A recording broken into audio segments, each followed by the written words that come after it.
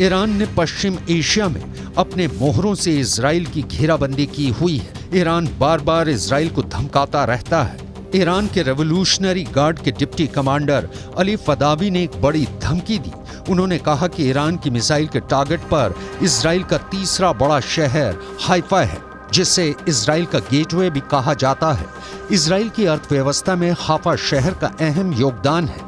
यहाँ इजराइल का एक पोर्ट है जहाँ समुद्री रास्ते से आने जाने वाले सामान आते हैं। फतह मिसाइल के नजरिए से देखें तो ईरान से हाइफा की दूरी 2000 किलोमीटर है और सीरिया से तो हाइफा की दूरी 600 किलोमीटर से भी कम है, लेकिन लेबनान से हाइफा की दूरी मात्र 350 किलोमीटर है। फतह 2 मिसाइल 1400 किलोमीटर से भी दूर जा सकती है। यह मिसाइल के वॉरहेड के वजन पर तय होता है। ऐसे में सवाल पैदा होता है कि अगर ईरान हाइफा को अपनी जमीन से निशाना बनाएगा तो क्या ईरान के पास 2000 किलोमीटर से दूर तक मार करने वाली मिसाइलें हैं जो हाइफा को निशाना बना सकती हैं, या फिर ईरान सीरिया और लेबनान से इजराइल के शहर हाइफा को निशाना बनाएगा। ईरान की सेना और सरकार ने दावा किया है कि इस हाइपरसोनिक मिसाइल के खौफ से अब दुश्मन आंख उठाकर देखने से पहले 1000 बार सोचेगा। अमेरिका भी इजराइल को बचा नहीं पाएगा।